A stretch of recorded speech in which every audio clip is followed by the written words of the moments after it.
শুরু করছি মহান আল্লাহর নামে। আল্লাহর অশেষ রহমতের আপনাদের সামনে আমি কথা বলতে পারতেছি। আল্লাহ হচ্ছে উত্তম ফয়সালাকারী, আল্লাহ হচ্ছে সাহায্যকারী। আর নামাজের সময় একটা কথা বলতাম যে আল্লাহ আমি আপনার কাছে আশ্রয় চাই। তো আল্লাহর কাছে অনেক কিছুই চাইছি, মানে অনেক কিছুই চাইছি, যে ওইখানে বারবার একটা ইচ্ছা ছিল আমার, অনেকবার চেয়েছিলাম যে আল্লাহ আপনি আমাকে মুক্তি দেন। জীবনে অনেক পাপ করছি, অনেক কাজ করছি, তো মানুষ মাত্র ভুল হয়, সব কিছুর জন্য আল্লাহর কাছে মাপ চাইছি।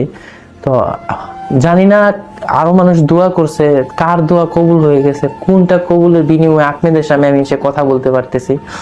কারণ আমাকে যে অপবাদ দেওয়া হয়েছে, আমার নামে যে মিথ্যা মামলা দেওয়া হয়েছে, আমি কখনো ভাবি নাই যে আমি আবারও আসতে পারবো।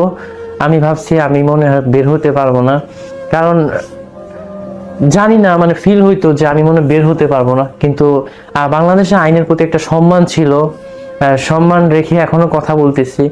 যে বাংলাদেশে যে ধর্ষণ যে বিষয়টি, এই যে আমার হাতে পবিত্র কোরআন শরীফ রয়েছে, পবিত্র কোরআন শরীফ হাতে রাখছি এই কারণে আমি যেন এই মুহূর্তে আপনাদের কাছে একটা মিথ্যা কথা আমি না বলতে পারি। এই জন্য আমি যে কোরআন শরীফ আমার হাতে রাখছি, এটা একটা ছোট মিনি কোরআন শরীফ, এটা আমি হাতে রাখছি। আমি যদি একটু খুলে একটু দুইটা পাতা দেখাই, হ্যাঁ, তো এটা হাতে রাখছি আমি যেন এখন এই মুহূর্তে আমি যেন আপনাদের কাছে একটা আমার তিল পরিমাণ যেন মিথ্যা কথা না বলতে পারি। এই জন্য আমি কোরআন শরীফ হাতে রেখেছি। আমি মিথ্যা মামলায় জেল খেটেছি, কেন আমাকে ফাঁসানো হয়েছে, কার কারণে ফেসেছি, সবকিছু আপনাদের জানা উচিত। দেখেন, আমি একটা কথা আপনাদেরকে আমি বলতে চাই এবং সবাই জানা উচিত। আমার ভিডিও যারা দেখেন বা না দেখেন, যারা আমাকে ঘৃণা করেন, আপনাদের কাছে অনুরোধ একটাই, আমার একটা অনুরোধ রইল, একটা রিকোয়েস্ট রইল, আমার এই ভিডিওটি আপনারা সম্পূর্ণ দেখবেন। অ্যাজ এ কন্টেন্ট বানাই আমি খারাপ ব্যক্তি হইলেও আমি আপনাদের কাছে অনুরোধ রইল আমার এই ভিডিওটি আপনারা দেখবেন। এটা হচ্ছে আমার রিকোয়েস্ট রইল, আমার সম্পূর্ণ ভিডিওটি দেখেন, আমার সাথে কি ঘটছে, যেটা যাতে আপনাদের সাথে কখনো না ঘটে, আমি সকল তথ্যগুলো এখানে দিয়ে দিব। এবং এখন শুরু করা যায়। তো দেখেন, মানে আমি আসলে আজকে জেল থেকে জামিন পেয়েছি, তো আলহামদুলিল্লাহ যে আল্লাহ তাআলা আমাকে জামিন হয়েছি। এখন ধর্ষণ মামলায় আমি আগে বলি যে আমি আসলে জেলে থেকে একটু মানসিক ডিপ্রেশন এবং টেনশনে আছি, এই জন্য অনেক কিছু কথা ভুল বলতে পারি বা আওলায় ফেলতে পারি। এই জন্য আমাকে মাফ করবেন, ক্ষমা দৃষ্টিতে দেখবেন। আমি একটু মানে কেমন যেন একটু হয়ে গেছি, যাক আল্লাহ চাইলে আমি সুস্থ হয়ে যাবো। আমার হার্টের প্রবলেম হয়েছে, আমার ইনহেলারটা একটু দেখাও তো। আমি ইনহেলার ব্যবহার করে ওইখানে বেঁচেছিলাম, এই যে এই ইনহেলার গুলা ব্যবহার করে বেঁচেছিলাম, তো আপনাদের দোয়া ছিল। আচ্ছা আমি বলি, আমাকে ধর্ষণ মামলা দেওয়া হয়েছে। আদৌ কি আমি এই জঘন্যতম কাজের সাথে আমি জড়িত? আদৌ কি আমি জড়িত? দেখেন আমার হাতে পবিত্র কোরআন শরীফ, আমি স্পর্শ করে বলতেছি, আমার উপরে যে অপবাদ নিয়ে আসা হয়েছে এটা সম্পূর্ণ মিথ্যা। আল্লাহ আমাকে ধ্বংস করে ফেলুক, আল্লাহ আমাকে মৃত্যুদণ্ড দেখ, আমি মরে যাই, কিন্তু আমার উপরে যে অপবাদ দেওয়া হয়েছে আমি এই কাজটা করি নাই। এখন বাংলাদেশ তো আইন রয়েছে, বাংলাদেশের সকল পরীক্ষা নিরীক্ষার সিস্টেম রয়েছে, সকল কিছু রয়েছে। আমার একটা আত্মবিশ্বাস ছিল, ধর্ষণ মামলার মূল এভিডেন্স বা মূল প্রমাণ করতে হবে। আপনাকে একজন যে কোনো মেয়ে দিতে পারবে ধর্ষণ মামলা দিয়ে। এখন আপনাকে প্রমাণ করতে হবে যে ডিএনএ এর মাধ্যমে আপনার ডিএনএ টেস্ট হবে। ধর্ষণ মামলা হলে আপনি জেলে যখন যাবেন 1 মাস থাকার পরে আপনি ডিএনএ টেস্ট 1 মাস পরে হয়। তো আমার 1 মাস 10 দিন মনে হয় জেলে যখন ছিলাম, 1 মাস 10 দিন পরে আমাকে ডিএনএ পরীক্ষার জন্য আমার মামলাটি যিনি তদন্ত করছিলেন উনি আমাকে ডিএনএ পরীক্ষার জন্য নিয়ে গেছে হচ্ছে ইয়েতে, এই আমরা কই জানি নিয়ে গেছে ইয়েতে, ওই যে সিআইডি অফিসে, ওইখানে আমার ব্লাড নেওয়ার পর আমাকে আবারও জেলখানায় দিয়ে দেয়। তখন আমি ওনাদেরকে জিজ্ঞেস করছিলাম যে কি জানি জিজ্ঞেস করছিলাম, যাই হোক।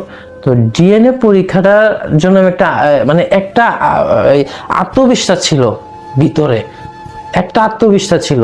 আমি কিন্তু মাথা নত করি নাই। আমি কেন মিথ্যা মামলার কাছে, মিথ্যাবাদীর কাছে আমি মাথা নত করব? কেন আমি তাদেরকে 20 লাখ টাকা দেব? কেন তাদের শর্তে আমি রাজি হব? আমি তো কিছু করি নাই। এই যে পবিত্র কোরআন শরীফ এই কারণে হাতে রাখছে, আমি যেন কোনো মিথ্যা কথা আপনাদের কাছে এখন না বলতে পারি।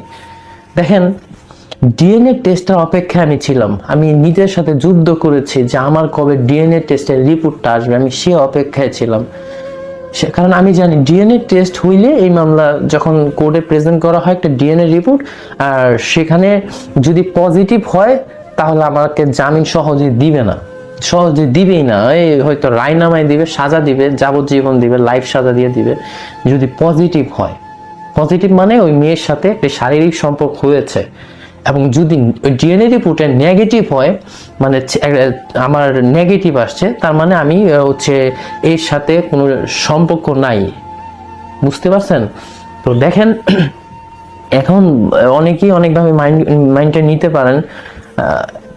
তারপরে হচ্ছে ডিএনএ রিপোর্টটা আসে না, আমি খুব কান্না করি, আমি খুব এক্সাইটেড। আমার পরিবার, মা, বউ, বাচ্চারা সবাই যায়, দেখে নিজেকে কন্ট্রোল করতে পারি না। আমি খুব এক্সাইটেড হয়ে যাই, কান্না করি যে আমার কপালে এই দুর্দশা ছিল, কষ্ট ছিল, যে আমি তো রাষ্ট্রদূত কোনো কাজ করি না, আমি তো কারো কোথাও চাঁদাবাজি করি না, আমি তো নেশা করি না, আমি তো ইয়াবা খাই না, আমি তো স্মোকিং পর্যন্ত করি না, জানেন আমি সিগারেট পর্যন্ত খাই না। তো আমার উপরে এই অপবাদটা হইলো, বা মানে আমাকে ফাঁসানোর জন্য কোনো ওয়ে কিন্তু নেই। দেখেন, আমি একটা ছেলে, ইয়াবা খাই না, সিগারেট খাই না, কিছু খাই না, হিরোইন খাই না, তো আমাকে ফাঁসানোর মতো কোনো ওয়ে নাই।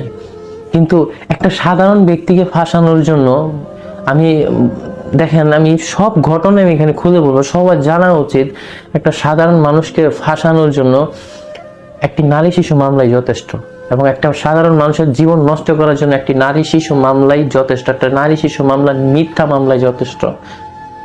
এখন আপনি তার কাছে গিয়েছেন বা নিয়ে গেছেন, এটা প্রমাণ হইতেও তো অনেক দিন লেগে যায়। যে আমার অনেক দিন লেগে গেছে, আজকে 2 মাস 15 দিন আমার জীবন থেকে চলে গেছে। তো আমি অপেক্ষা ছিলাম আমার কবে ডিএনএ রিপোর্টটি আসবে। সে ডিএনএ, আল্লাহর অশেষ রহমতে আল্লাহর কাছে দোয়া করছিলাম যে আর আল্লাহ আমার ডিএনএ রিপোর্টটা তাড়াতাড়ি দাও, যত তাড়াতাড়ি দিবা আল্লাহ, আমি তত তাড়াতাড়ি আমি এখান থেকে মুক্তি পেতে পারবো। তো যখন শুনছি আমার ডিএনএ রিপোর্টটা চলে আসছে, আমি খুব স্বস্তি ফিল করি। আমি আত্মবিশ্বাস ছিল ওই ডিএনএ রিপোর্ট আমাকে পাবে না। আমি তো কিছু করিনি ওই মেয়ের সাথে কিচ্ছু করিনি। তো কেন ওই মেয়েরা নাকি আমাকে টাকা দিছে, ওই মেয়েরা নাকি আমার সাথে ব্যবসা করার জন্য টাকা দিছে? আল্লাহ, আপনি আমাকে ধ্বংস করে ফেলবেন। ওরা যদি আমাকে একটা টাকা দেয়, ওরা এখানে যে এসে বাসা নিছে,